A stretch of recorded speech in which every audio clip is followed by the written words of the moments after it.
Avant de plonger dans cette histoire incroyable, pensez à vous abonner à la chaîne et à activer la cloche.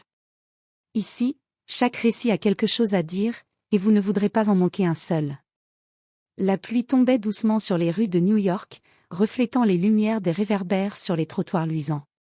Clara Dawson marchait seule, son esprit tourmenté. Chez elle, Michael, son mari, préparait le dîner pour leur fils Ethan, insouciant et joyeux, ignorant que sa mère était en train de prendre la décision la plus radicale de sa vie. Clara avait toujours aimé Michael, mais elle sentait que sa vie manquait de quelque chose. Le quotidien simple, les petites joies modestes, ne suffisaient plus à combler son désir d'excitation, de luxe et de reconnaissance. Ses rêves semblaient plus grands que sa réalité. Lors d'un gala de charité organisé par l'une des familles les plus influentes de Manhattan, Clara croisa le regard de Victor Langston. Il était grand, charismatique, entouré de l'éclat des bijoux et des voitures de luxe. Chaque mot qu'il prononçait était mesuré, chaque geste réfléchi. Pour Clara, il incarnait tout ce qu'elle avait toujours voulu, richesse, pouvoir, passion. Cette nuit-là, entre les lumières étincelantes et le murmure des invités, un choix se fit dans son cœur. Elle savait que partir signifierait abandonner Michael et Ethan, qu'elle trahirait leur amour simple mais sincère. Mais le désir de vivre intensément l'emporta. Elle sourit à Victor, consciente que sa décision la conduirait vers un monde nouveau et inconnu. Le lendemain, Clara fit ses valises. Les jouets de son fils, les photos de famille, tout resta derrière elle. Michael la supplia, son cœur brisé, mais elle franchit la porte de leur maison, le cœur battant d'anticipation et d'appréhension. Elle ne savait pas encore que ce choix, dicté par le désir et l'illusion du luxe, serait le début d'un chemin semé de douleur, d'humiliation et de solitude. Clara s'installa dans l'immense villa de Victor Langston, surplombant Central Park. Chaque pièce respirait l'opulence, lustre en cristal, tapis persan, œuvres d'art moderne aux murs. Les voitures de luxe étaient garées devant la porte, et les domestiques s'inclinaient à chaque mot de Victor. Au début, tout semblait parfait. Victor l'emmenait dans des restaurants étoilés, à des soirées mondaines où Clara était admirée pour sa beauté et son élégance.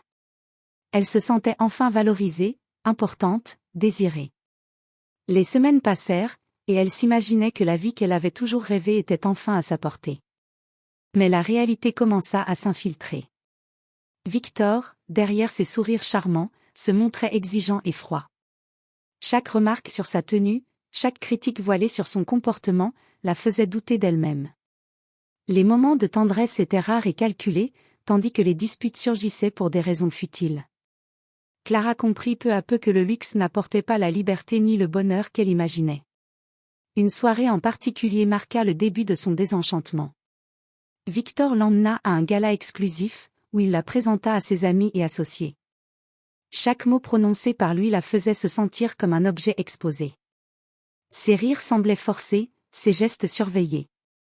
Clara réalisa que malgré tout ce faste, elle se sentait plus prisonnière que jamais. Cette nuit-là, seule dans sa chambre somptueuse, Clara contempla les lumières de la ville à travers les grandes baies vitrées. Le cœur serré, elle pensa à Michael et Ethan. Elle se rendit compte que l'illusion du luxe ne pouvait remplacer l'amour simple mais vrai qu'elle avait abandonné. Une première fissure apparut dans son bonheur apparent, l'argent et la richesse ne combleraient jamais le vide de l'absence de sa famille. Les semaines de faste et de séduction laissaient désormais place à une réalité beaucoup plus cruelle.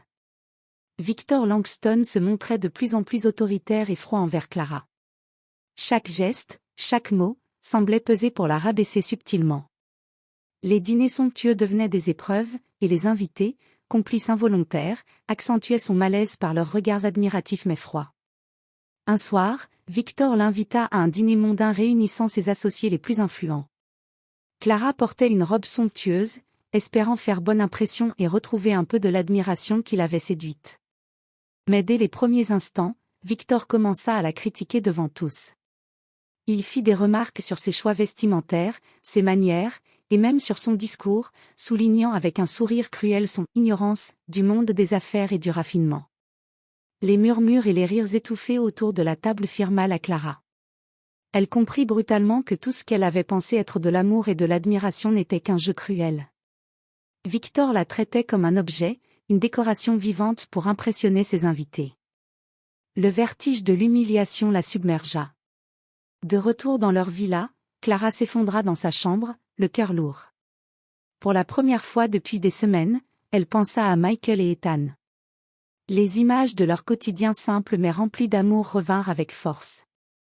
Chaque sourire de son fils, chaque étreinte de son mari, résonnait maintenant comme un rappel douloureux de ce qu'elle avait perdu.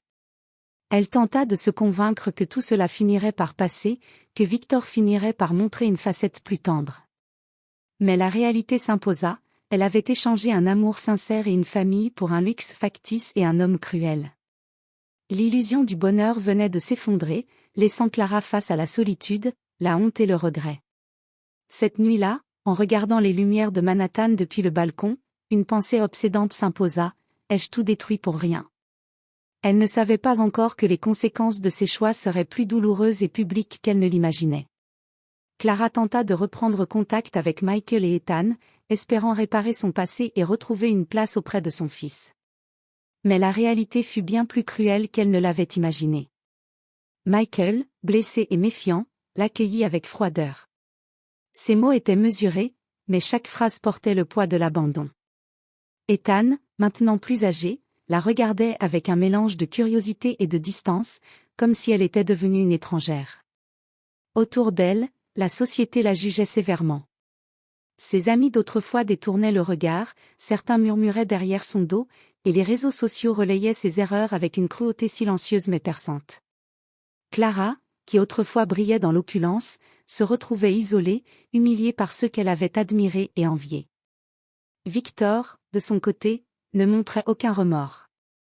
Il continuait sa vie, indifférent à sa détresse. Clara se retrouvait seule dans l'immense villa, entourée de richesses matérielles mais dépourvue de chaleur humaine. Les nuits étaient longues, peuplées de regrets et de souvenirs de son fils riant dans le salon ou de Michael lui parlant avec tendresse. Chaque objet luxueux dans la villa devenait un rappel cruel de son choix et de sa naïveté. Elle comprit que la vie qu'elle avait tant désirée n'était qu'un mirage. L'argent et le luxe ne pouvaient remplacer l'amour d'une famille ni la confiance et le respect qu'elle avait perdus. Clara devait maintenant faire face non seulement à l'humiliation publique, mais aussi à la solitude profonde et à la douleur intérieure qui rongeait son cœur. Dans le silence de la nuit, elle prit une décision, il était temps de reconstruire sa vie, non pour Victor, ni pour les autres, mais pour elle-même et pour Ethan.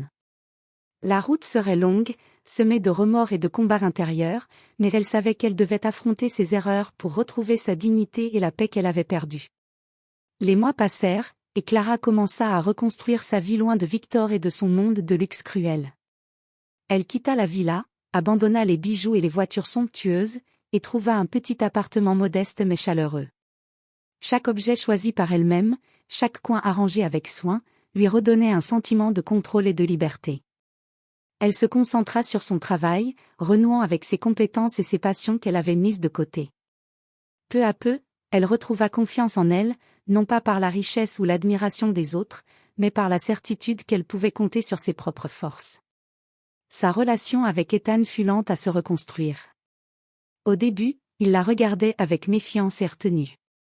Mais Clara, patiente et sincère, passa du temps à l'écouter, à jouer avec lui, à lui montrer qu'elle était désormais différente. Michael, bien que toujours blessé, observa le changement avec prudence, reconnaissant l'effort et la sincérité de Clara. Les petits gestes quotidiens finirent par restaurer la confiance et l'affection. Clara comprit que le véritable bonheur ne résidait ni dans l'argent ni dans les apparences, mais dans l'amour sincère, la loyauté et la résilience face aux erreurs passées. Les humiliations et les regrets ne disparurent jamais totalement, mais ils devinrent des leçons précieuses, la guidant vers des choix plus sages et un cœur plus humble. Un soir, alors qu'elle regardait Ethan rire en partageant un moment simple mais sincère, Clara sourit, sentant pour la première fois depuis longtemps une paix profonde. Elle avait payé le prix de ses erreurs, mais elle avait aussi appris à se relever, plus forte et plus humaine. La vie lui offrait une seconde chance, non pas parfaite, mais vraie et authentique. Et cette fois, Clara savait qu'elle ne laisserait jamais l'illusion du luxe briser son cœur ou sa famille.